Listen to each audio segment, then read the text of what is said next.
never go around like this didn't happen. Rocco's my brother, and I care about him. That's good to hear. And I'm pretty sure that's the answer everyone is gonna want to hear. It's just the truth.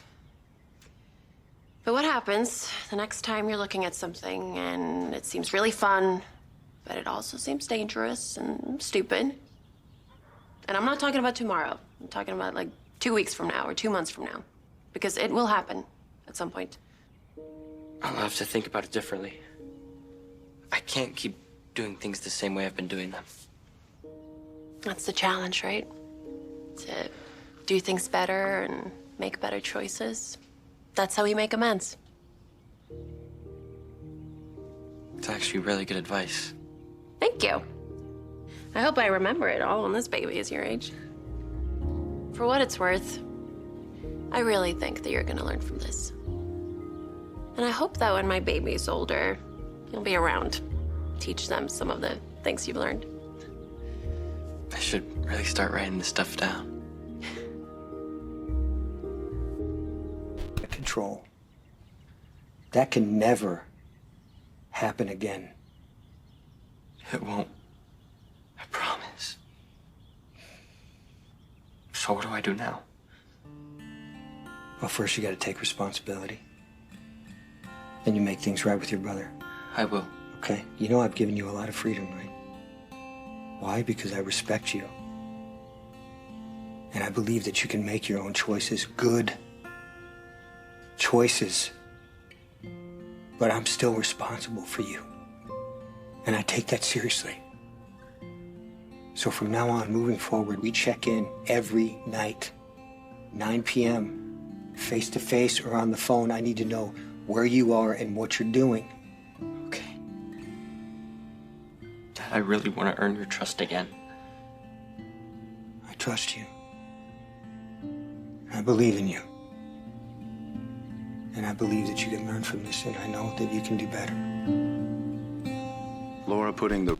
Your uncle, AJ, he wasn't much older than you when he started drinking. Heavily. And it cost him.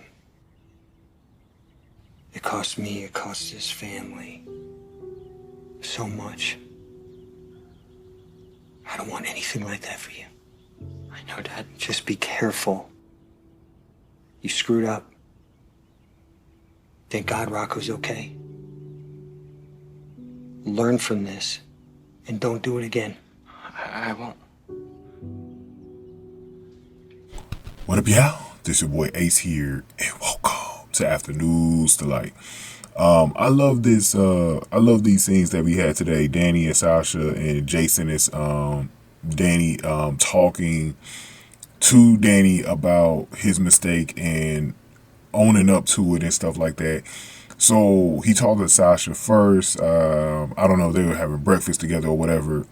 It looked like they were having breakfast, but they were talking about the situation, and Danny admitted, like, you know, he felt guilty about it, and Sasha was like, that's a good thing, you know, that you felt bad about it, because if you didn't, you'd be, you know, I forgot what word they used, but I'm gonna paraphrase and say, yeah, scumbag, you know what I'm saying?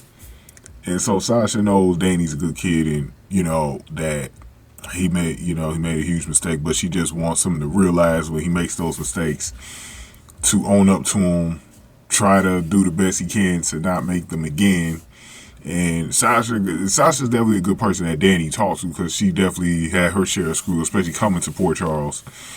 And she knows how it feels to be on that end with the family, because, you know, the whole reason why Danny really opened up was because he felt like the rest of the family felt not mad at him, but felt like they were disappointed with him. He was definitely feeling weird around the rest of the family whenever he was around them, because they were so disappointed with him. And you know, he was definitely you know, kind of sad about that. You know, Sasha could definitely relate. So I definitely think Sasha was a good person to talk to. And then a little bit later, Jason got a chance to talk about it. And I love the way Jason dealt with the situation. He didn't raise his voice yelling at Danny like he's some little kid, you know, saying, I'm gonna whoop your ass for what you did. You almost killed Rocco.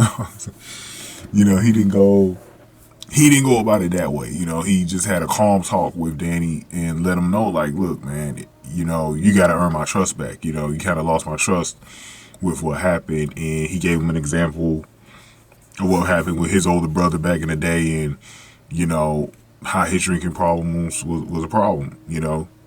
And he just doesn't want Danny to have any drinking problems because it'll have a immediate impact on his family and Rocco and everyone else, Scout even as well. So he needs to make sure that, you know, he puts that in check. So, you know, I love the way Jason dealt with him. And see, the thing is, I think Jason has a better understanding than Dante, because Dante was trying to make it seem like, you know, Jason was a poor father in this situation. I know Jason hasn't been in Danny's life, you know, like that. But the thing is that I definitely think Jason has a better understanding where with Danny, he can't be there all the time. Like Dante was trying to make it seem like when we get into that conversation that we have with him a little bit later, I'm going to do that video later separately.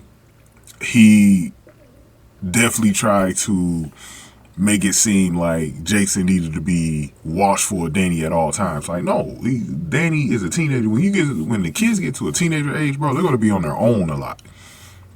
They're going to be a little bit way more independent than what they were, you know, before they hit their preteen age, man. So, like, you can't really keep an eye on them all the time like that. So I think Jason understands better, but he was just letting Danny know, like, check in around, I guess it was like 9 o'clock or whatever, to check in with him, rather it's in person or on the phone, checking with him every day, you know, let him know, because that's how this situation happened anyways. It was an overnight thing. They went to a bonfire and that they weren't supposed to go to, and that's why this happened the way it did, you know. But Jason definitely understands as a father, like, he's, at the end of the day, he's responsible, and that's why Dante actually was right in putting the blame more on Jason than Danny, because the parent, especially when they're underage, is still accountable for their children, you know.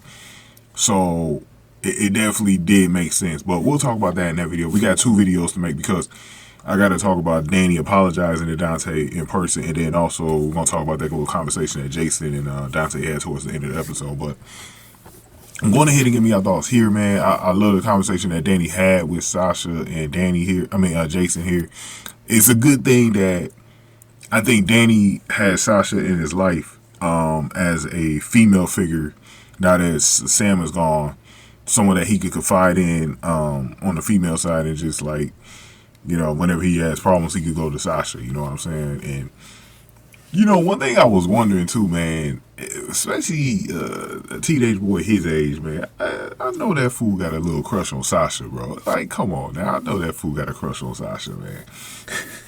I know he does. He gotta have a little crush on Sasha, man. They should play that up on the show, man.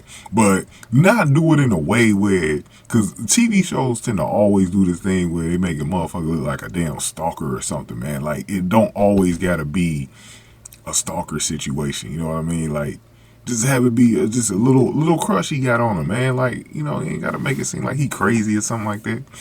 You know what I'm saying? TV shows always gotta do that, man. But go ahead and give this video a like, share, subscribe, y'all. Thank y'all for watching. After News to Like.